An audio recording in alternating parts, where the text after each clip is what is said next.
के लिए ये चाल बदल दे काल का, कोई किसका क्या बिगाड़े जो हम वो काल का। पार्ट 1 में कृष्णा, पार्ट 2 में महादेव और अब पार्ट 3 में ब्रह्मादेव का रोल प्ले करेंगे क्या अक्षय? ये बात OMG 2 से पहले जोक की तरह सोशल मीडिया पर वायरल हो रही थी, लेकिन अब लगता है कि this joke is not a joke anymore, क्योंकि OMG 2 की अच्छी सक्सेस के बाद अब बनने वाली है OMG 3। जी हाँ, बिल्कुल सही सुना आपने।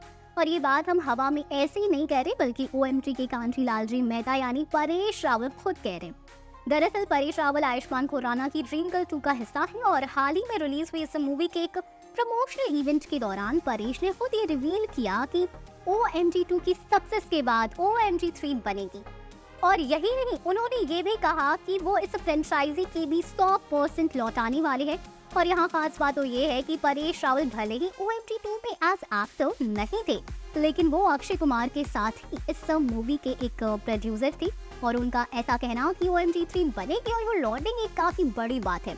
अब देखना ये होगा कि इस बार अक्षय कुमार कौन से भगवान के रूप में लौट कर आते हैं। OMG 2 को रिलीज से पहले काफी कुछ सहना पड़ा था और मूवी के बारे में ये तक कहा गया था कि बुरी तरह से फ्लॉप होगी या बैन कर दी जाए, लेकिन मूवी के आने के बाद ये नेगेटिव बातें शिव जी की कृपा से पॉजिटिव रिव्यूज में बदल गई और मूवी ने अब तक 131 करोड़ की कमाई कर ली है। और हम ये भी कह सकते हैं कि ये मूवी गदर 2 के साथ क्लैश नहीं करती तो डेफिनेटली 200 करोड़ के पार पहुंच जाती। लेकिन अब OMG 3 को किसी अच्छी डेट पर ही लाया जाएगा। साथ ही परेश रावल का इस फ्रेंचाइजी में वापस आना ही एक बड़ी बात है, क्योंकि भले ही पंकज त्रिपाठी के किरदार को हम सभी ने काफी पसंद किया, लेकिन कांची मेहता वाला किरदार और परेश रावल और अक्षय कुमार का डुओ एक अलग ही मैजिक लाता है।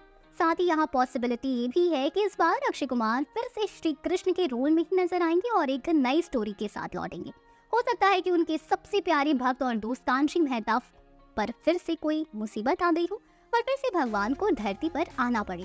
तो आपके हिसाब से क्या होगा इस पर बताएं कमेंट सेक्शन में। हम फिर मिलेंगे एक नई वीडियो के साथ, तब तक खुश रहें एंड सेफ रहें। Bye bye.